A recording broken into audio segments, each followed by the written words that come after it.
Okay, so I think, Neil, I'll say a few words about you before we start. It's really, I'm delighted to introduce our first speaker of this afternoon, Neil Lawrence, who is the DeepMind Professor of Machine Learning in the Department of Computer Science and Technology at the University of Cambridge. Neil's research interests are in probabilistic models with applications in computational biology, personalized health, and developing economies. Neil is extremely passionate about open data science and data science for science. And so also one of the latest childs of this passion is his Accelerate program here in Cambridge, which is an interdisciplinary research team using machine learning to advance the frontiers of science.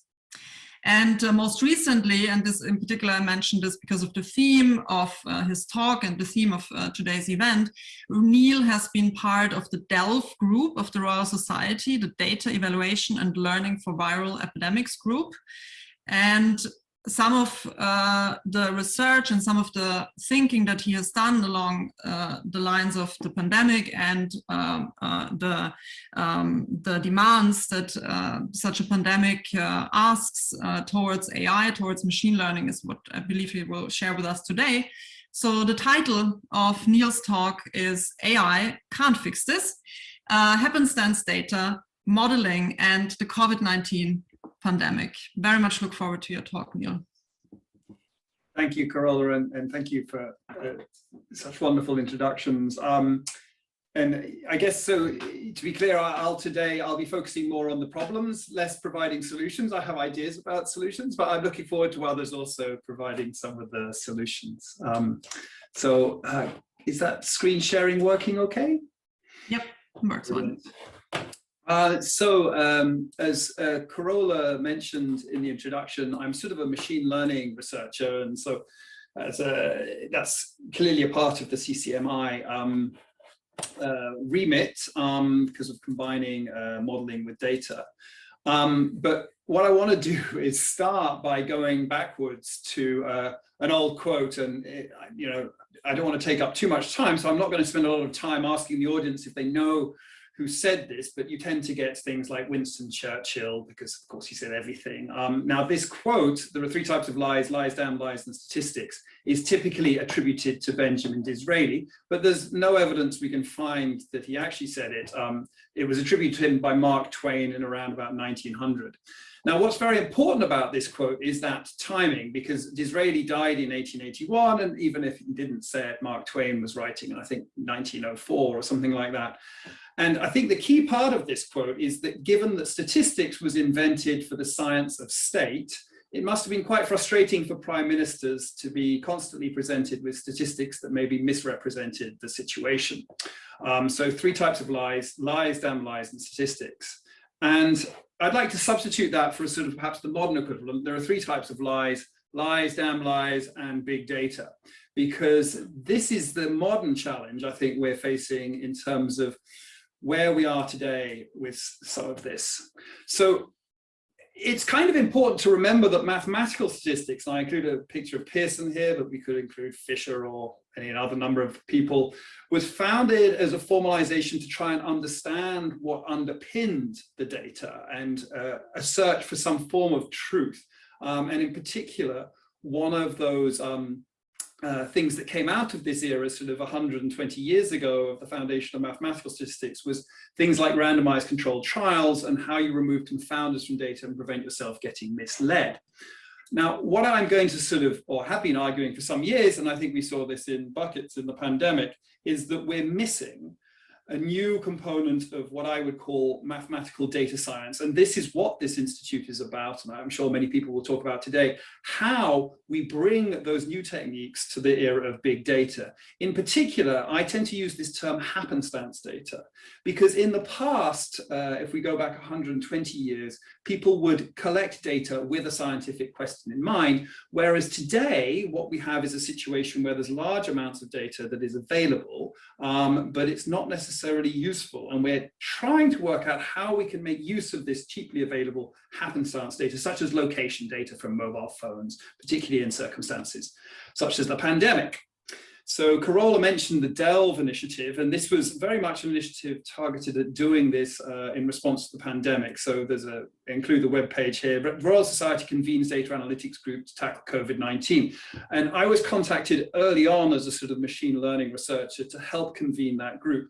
And I should say one of the first things I did was made sure that, and there was no pressure against this, that it was not just a group of data scientists or machine learning researchers. I emailed Peter Diggle at the Royal Statistical Society immediately this was coming up, to get Peter on board, because I knew of his sort of work and just see what he was doing in the pandemic.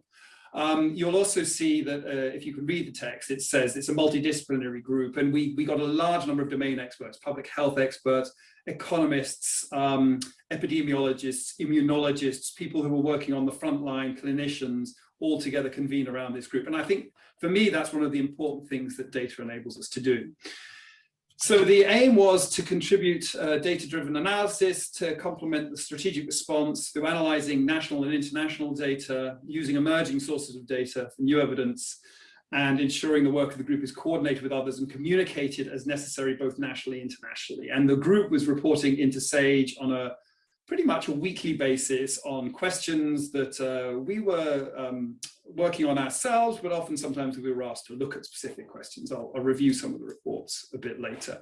So I looked at the timeline, and the first contact was sort of 3rd of April 2020. First meeting was 7th of April, and that's a meeting of the sort of group that was convening the team, and the first working group 16th of April. So everything happening very, very quickly. There's a Delve website where you can see the members of this group. And data was very much at the heart of what we were doing, trying to use data to answer policy questions and make international comparisons for input. But there were lots of challenges, particularly around getting data, which we wrote one of our reports about. Now, my own expertise is machine learning, and this is the sort of what I tend to write down when I'm trying to briefly explain what machine learning is. And I mean, you can cover a number of other areas in the mathematical sciences by this as well. But basically, as far as I see it, it's the combination of data with a model to make a prediction through computation. Now, you could also say that statistics is doing this. I think that the historical difference between, say, statistics and machine learning is statistics has worried more about the explanation of this data rather than the quality of prediction. And I think that's perfectly fine, and there's reasons why you want to do one and why you want to do others. And nowadays, I think there's a lot of actually interaction between the two fields. But that key point for me here is the data and the model are the key inputs to the system here. And I want to talk briefly about those two components and where the challenges rise from. So this is something that has been in my mind for a while, and it's what leads to my 3 types of lies, damn lies, and big data, is what I call the big data paradox. Because everyone's telling us that by collecting more and more data, we're going to be able to understand more and more about the world and do greater and greater things. But as I look at the consequences of collecting this data, even pre-pandemic, it seemed to me that we understand less about what's going on. And I would give you examples such as election poll predictions, trying to work out who's going to win elections, which used to be a fairly straightforward exercise, seems to be, well, it's never been straightforward, let's be honest, but it was sort of settled at some point in my younger years, sort of about 30 years ago, and seems to become more and more difficult. Targeted medical interventions, medical stratifications, trying to understand personalized medicine, it seems to be making us sort of more confused about what the right response is. And so let me try and give you a sort of sense of, this is not a mathematical proof, I'm giving you an intuition about what's going on here. And I think exploring the mathematics of this could be quite an interesting domain. So I use this analogy. People often say that you can't see the wood for the trees. So the meaning of that expression is that, you're so obsessed with the tree in front of you that you don't see the larger context of that tree, which is the forest itself. Now, what people like Pearson and Fisher and the sort of early statisticians brought us was this notion of a randomized controlled trial or a statistical survey that was randomized in some way. And that really gives us an ability to see a forest. So I tend to think of that sort of, it needs good design, but a well-designed trial gives you a really good picture of the overall situation. So one of the things we were really missing early on in the pandemic was enough randomized testing to understand how pervasive the disease was, in which age groups the disease was, And it saddened me, and I think many statisticians I spoke to, that surveillance didn't seem to be as much of a priority as it perhaps should have been for early testing. But of course, we think that as data requires. But that type of surveillance data, randomized testing, which we're doing really well now, we've got lots of great studies, both on the sort of how pervasive the disease is and also responses to disease. So I'm thinking of the REACT and recovery studies, wonderful studies. The UK is really, really good at them. That is the sort of thing where we see the forest. But what I think is going on with big data is it's almost like we're in this situation here. So we're not doing the randomized control data. We're seeing the data that is around us, but we aren't collecting it in a way that is representative of perhaps the setting we want to understand, which is perhaps this clearing. What we end up with is an enormous amount of data about this branch lying on the floor here, gigabytes of data about that, but not the sort of representative data of the sort of wider ecosystem around the branch. And this is particularly challenging in this big data era because we're getting all this new information. So we think we understand more, but the information is biased, it's coming from the wrong place. And it's very, very hard for us as humans to contextualize the information we're getting. Because the truth is, and I think this goes to the heart of the paradox, is that the world is horrifically complicated. So in order to collect enough data to understand the world, you have to collect sort of way beyond what we're capable of collecting even today. So I have this notion of big data still being small. And I think that the challenge we face is we get this impression that we've got something more representative, but in reality, we've got a large amount of detail about potentially the wrong thing, and it just biases our searches. Now, I was presenting this as a sort of exec education event on Monday, and someone said, well, can we therefore just use bigger models? But unfortunately, the big data paradox is partnered by the big model paradox. So what do I mean by the big model paradox? Well, my favorite example of seeing this in action is I used to do some consulting for a Formula One team, and the Formula One team was building their simulation, their race simulation that they use on the race weekend to try and understand when they should pit stop. And they're constantly running this simulation as the race evolves and updating it. And they do lots of Monte Carlo samples in order to make these type of decisions. Now, I knew the person that wrote the simulation, and I said to them, well, how's it going? He said, well, it started out really, really well, but the simulation seems to be getting worse and worse. I said, what do you mean? Well, he said, well, at the beginning, it was giving us nice results, but as time's gone on, we are tending to get results that aren't that well calibrated with the races. And we started to talk about the problem a bit. And the example he mentioned, which has always stuck in my head as the development driver problem, was a race where their driver had been asked to pit stop, had not been asked to pit stop, because the simulation showed that if the driver had been asked to pit stop, the driver would have been stuck behind another driver. And the reason they would have been stuck behind this other driver, because it was a slower car, but it had a high top speed, and the simulation knew this. But everyone in the team who was watching the race knew that this potential driver they were going to be stuck behind was actually a development driver of the team. Now, what does that mean? It means that that driver is being paid by that big Formula One team to drive in another team for a different for a smaller Formula One team. So that driver owes some sort of fealty to the big Formula One team. So everyone knew that the driver would kind of pull to one side. So of course they went and they updated their simulation, and they added this sort of information that to use their normal overtaking model down the straight, which is a sort of probabilistic probability of overtake is associated with the difference between top speed of the two drivers, and sort of say, unless the development driver was involved. And when this development driver is involved, then you can overtake within one lap. Now, this is a very sort of common action around models, and it seems to be making the model more realistic. But it's got a serious problem, which is the change you have made is not operating at the same level of fidelity that the original model was written. So the original model is written by looking at overtake speeds and trying to see, well, what's the speed differential between two cars and what's the probability overtake, and it ignores the identity of the driver. If you go in and you start introducing, unless it's this driver, then what you do is you mess with the statistics. You're looking at information at different levels of granularity, and you're incorporating them in the same model. This is an incredibly difficult problem, and it's a particularly difficult problem when you've got epidemiologists building very, very complex models, perhaps derived from flu or other diseases, which have certain specific levels of granularity for diseases which are spread by touch, but perhaps not the level of granularity for diseases that are spread by air. So an example there would be, you may have models that do a lot on whether handshaking is occurring or not, but nothing about whether people are wearing face masks. And this was a sort of severe problem, I think, with some of the early pandemic models.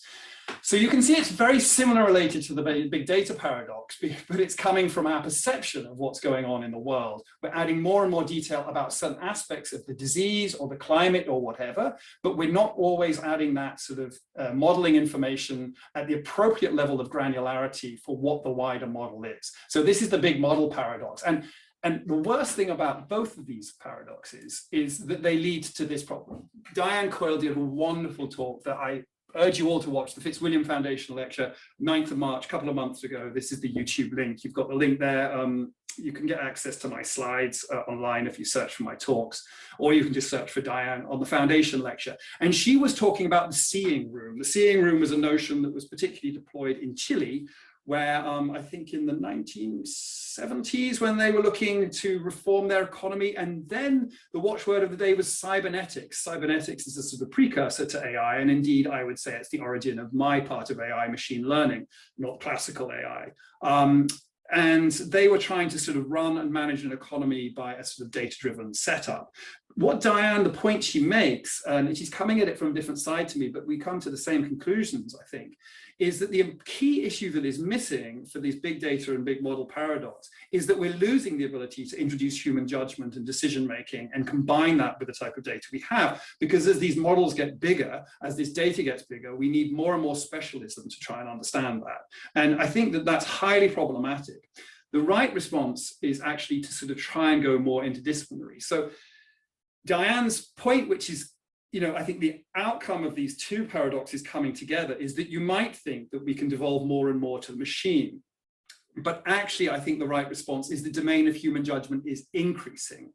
And she's talking about it how in firms and for the economy and so on and so forth. But this is sort of counterintuitive, that actually as we get more and more data and more models, then the need for more and more expertise and more humans to be involved is becoming greater, because it's actually harder for us to understand what that data is representing and what those models represent. She makes it beautifully in this talk. So I don't want to just talk about problems, but some of the things that I think went really well in Delve. And one of those things is what I would call data as a convener. So it turns out when you're missing a data set, that is actually really, really useful, because a conversation from a group of different experts, economists, public health, epidemiologists, statisticians, machine learners, etc., about what data they would want to answer a particular question turns out to be an excellent way of breaking down barriers between the language of these different fields, which are often massive obstacles to understanding. I sometimes argue that it's hardest for graduate statisticians and graduate machine learners to understand each other because they use the same word in a slightly different way. So it becomes very hard for them to understand each other's objectives because they're too close to each other in language.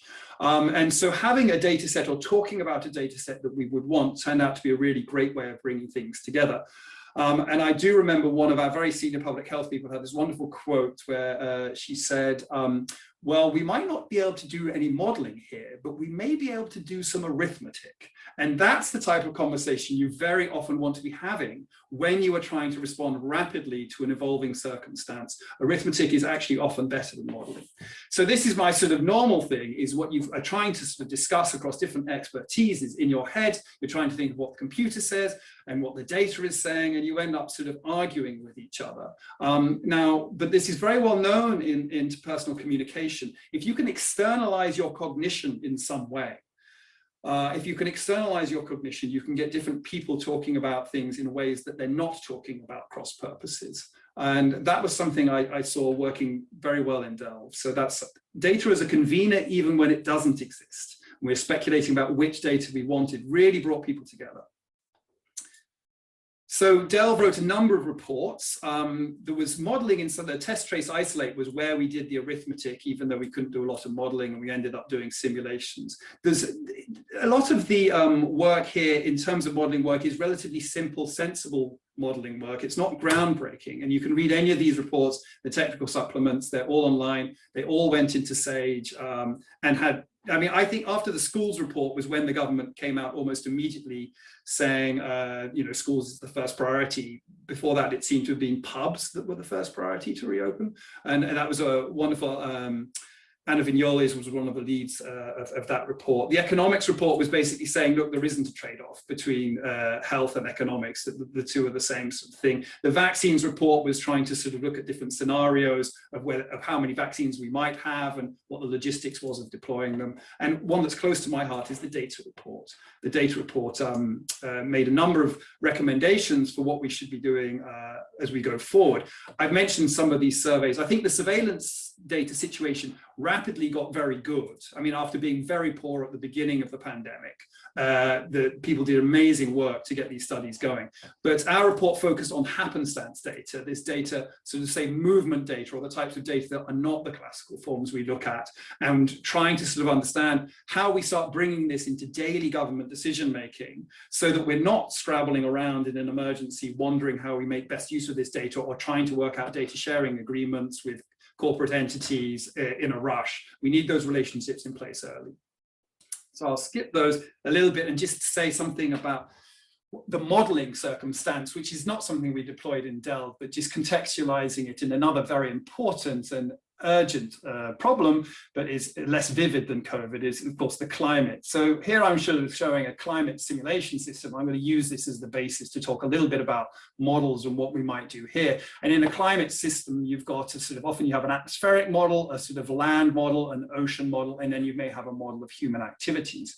Now, to try and illustrate the sort of challenge when we get these very complex models, we need to have each of these models inputting, and these are often will be designed by separate groups using separate sort of understandings of physics to make a prediction about what the future temperature might be. Now here I'm leaning on experience from working at Amazon, where I worked in supply chain and the way they do the sort of modeling there. But what I'm showing you here is the sort of representation of the software of this system, which might be, this is what I would call a monolithic system, where each of these little pieces of code is a separate piece of code within a big box that we run on a large supercomputer in Exeter, and we get some answers out. Now, in order to deal with the challenge of the different fidelity, because of course, actually people do a lot of work to get these at the right sort of fidelity and to merge these type of things to calibrate the models. But I think we need to get a little bit more, as we look at digital twins and ways of modeling the world around us, we need to start taking that monolithic approach and turning it inside out. So in software engineering, that's known as a service-oriented architecture, where you start being explicit that each of these things is a separate component that interacts with each other in certain ways. Effectively, this is what goes on when people combine climate models together. But I think we need to get much more explicit about that and start using techniques. So how does machine learning come in and help? Well, it helps through statistical emulation, which is really originally a domain of applied mathematics and statistics. So the idea would be that we can start using machine learning models to interact with these different simulations. And the idea here is I'm showing you simulations at different granularities. So this is a low granular simulation, this is a higher granular simulation, and this is real world data. And we need to use statistical modeling to mediate between these different components and understand what they're doing. Because as we create these large monolithic models, we lose understanding of those different individual components. So that's an agenda I have, and it's kind of a focus of my research in software engineering in general, that you start being able to mirror, build a shadow system, which is a data-driven system that is allowing you to interpret and talk about the level of granularity and abstraction that you are applying within these submodels. Now, to an extent, that's largely already done in climate model, but I don't think people think about it formally in that way. And then, of course, as you go into the ocean model for itself, you see you've got all these submodels. And I think we need to do that in a sort of fractal way, start extracting those submodels themselves and applying the same treatment. Because otherwise, we're going to get this development driver problem again, that we're going to build models which are operating at different levels of granularity and therefore are poorly calibrated or need all sorts of hacks to bring them together. And if we expose the models in this way, then it becomes much easier for many scientists to look at them in the same way I described using data as a convener. We can use the service-oriented architecture as a convener. So I'm about 2 minutes over where I intended to be in time, but I'm there on my conclusions. So everything we're facing in this area and the need for rapid decision-making and rapid response is actually associated, to my mind, with the massive bandwidth constraints of human beings. We have a very limited ability to absorb data, so we're highly selective about what data we listen to. And we need techniques that get us as specialists out of that and talking in an interdisciplinary way, getting that human judgment back in that Diane Coyle talks about. The two big problems I mentioned, but they're very closely associated, big data paradox and the big model paradox, are things that are severely affecting our ability to deliver timely science at the moment. And then two of the sort of positive things I see going forward is I've already seen data working beautifully as a convener, particularly when you're talking not about the data you have, but the data you would like to have. And then this notion of decomposition of those complex models into individual components. So hopefully we can make those models a convener as well and get those interdisciplinary discussions going. And that's it. I'll stop sharing. Thanks a lot. Thanks a lot, Neil. That was a really fascinating presentation. Thank you. So if people have questions or comments, please post them either in the chat or Q&A box. Maybe I'll start, Neil, with maybe an even higher level question to the flavor of your talk, which is, so somehow you have the model choice that you need to make, and then you also have to make a choice of how to evaluate these models. And these two things are, of course, somehow interconnected. So depending on how you evaluate the model, you'll get maybe a different model choice. So, which somehow again speaks towards what, you know, is kind of along the lines of what you've also mentioned. There's a kind of a model of all models or something like this. Yeah? So is there any way out of this loop somehow? So the model choice versus model evaluation. It's a great way of putting it, Carol, and I think it goes right to the heart of the problem, is that any statistical modeler knows that you contextualize your modeling according to the question you've been asked. And I think that there's this quite severe problem that there's emerged this gap between what I would say is mechanistic modeling and statistical modeling. And there's a sense that when you're mechanistic modeling, you're modeling truth. Well, you are not. You are abstracting in some sense. I mean, it's like, it's statistical machine learning model. We're going all the way to one extreme in terms of our abstractions and saying, well, we'll include smoothness and something data-driven, or we'll assume linearity. And then we're being, well, statisticians in particular, careful about model verification. But if you fool yourself that you are building the right thing, if you fool yourself that you've got the physics and the mechanistics in there correctly, and you just know to go around now, if it's wrong, I just need to make it a bigger and better model, that's highly problematic. I think that, you know, and you can see that emerging in the Formula One example, where it's clear that you aren't including all the physics, but you start including these little bits and pieces. And those choices are very specialist. And unfortunately, you know, as we've specialized in our particular domains, you know, the overall balance of which area you should invest in is not clear to me at all. Like, should I invest on the chemistry of the upper atmosphere, or a finer resolution of Navier-Stokes equations to improve my climate model? Well, everyone will say everything. We should do all of this. But fundamentally, I mean, my experience at Amazon, where we have very, very large simulations, etc., working together, is actually what you really need is a very flexible ecosystem and some way of objective judging. So the idea here is to sort of bring in the statistical modeling, the verification of what's going on, as a sort of judge, as a referee between those different component parts, so that we're not having an argument between different domains saying we need to invest in this supercomputer for Navier-Stokes, but we're actually saying, well, statistically speaking, for this question we care about, it seems that the highest sensitivity in our system is to this component, and that's where we need to put our work. Instead of that being done, I'm not an expert enough on it, but I feel that isn't being treated as a science enough now, and that's where we need to correct things. Yeah. Okay. I totally agree. That's really interesting. So there is another question from Philip Sellers, who asks, so question for Neil, does he have any thoughts on the rapid growth in computational requirements for models and what that might mean for their development in rapid situations?